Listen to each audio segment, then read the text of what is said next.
Hi guys, সবাই কেমন আছেন? আশা করি যে আছেন ভালো আছেন এবং সুস্থ আছেন। এই মুহূর্তে ঢাকাতে কিন্তু প্রচন্ড পরিমাণ বৃষ্টি হচ্ছে এবং বৃষ্টির কারণে দেখুন আমার রুমের ভিতরে কিভাবে পানি ঢুকছে।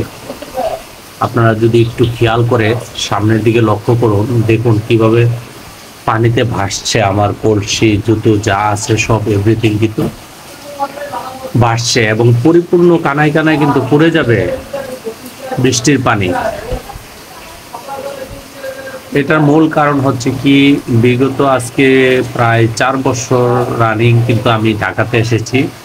এই রুমের ভিতরে কিন্তু দীর্ঘদিন যাবৎ আগে কখনো দেখি নাই যে এইভাবে পানি ঢুকতে।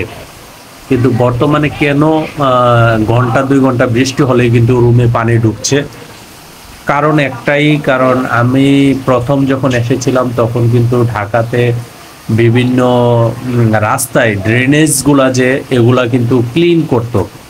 তারা কিন্তু প্রত্যেক বছর বৃষ্টির আগে কিন্তু এই ড্রেনগুলা ক্লিয়ার করতো, তার জন্য কিন্তু পানি কখনো ঢুকে নাই। যত বৃষ্টি হোক না কেন, 2 দিন 3 দিন 4 দিন পর্যন্ত বৃষ্টি হলেও কিন্তু এই রুমের ভিতরে পানি কখনো আমি দেখি নাই। কিন্তু এই বছর এই নিয়ে কিন্তু 2 দিন আমার রুমে পানি ঢুকেছে। গত একদিন ঢুকেছিল পানি, আর আজকে হচ্ছে আবার ঢুকছে পানি। আপনাদেরকে একটু বাহিরের অংশগুলো দৃশ্যগুলো দেখায়। এই হচ্ছে আমার পিলার, এটা কিন্তু সম্পূর্ণ তুলে গেছে। যে বাহিরের অবস্থাটা দেখুন,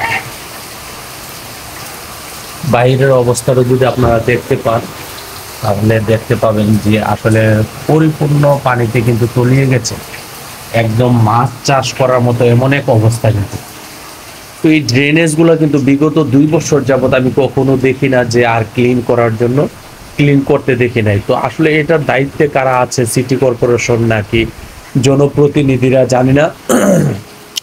বিশেষ করে কিন্তু বর্তমানে কিন্তু বাংলাদেশের প্রত্যন্ত অঞ্চল, গ্রাম অঞ্চল যেগুলো বলবেন, সেখানেও কিন্তু রাস্তাঘাট সব কিছু কিন্তু খুব সুন্দরভাবে করা হয়েছে। কিন্তু গুলশানের অন্যতম একটি জায়গা যেটা হচ্ছে আদর্শনগর, মানে গুলশান 1 থেকে আদর্শনগর সর্বোচ্চ 10 মিনিটের রাস্তা না, মানে 10 মিনিট কোনো অবস্থাতে হওয়ার কথা না, তারপর আমরা ধরে নিলাম 10 মিনিটের রাস্তা।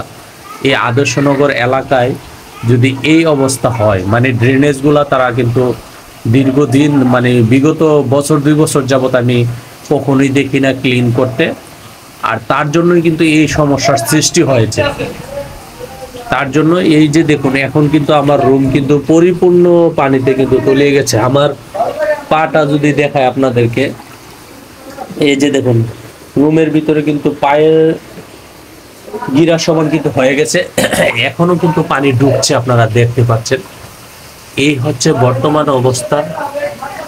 তা আমার কিন্তু এই যে উপরের বাঁধরা যে দেওয়া আছে, এই বাঁধে কখনো আমি দেখি নাই যে বাঁধ উপর হয়ে পানি ঢুকতে।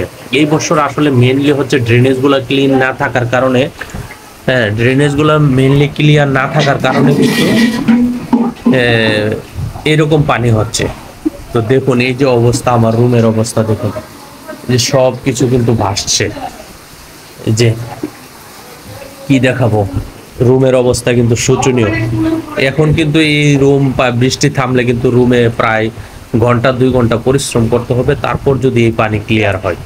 এমন এক অবস্থার মধ্যে আছি। তো সবাই ভালো থাকবেন এবং সুস্থ থাকবেন এবং আমাদের ভিডিওটি সবাইকে সর্বোচ্চ শেয়ার করে দেখার সুযোগ করে দিবেন। আল্লাহ হাফেজ।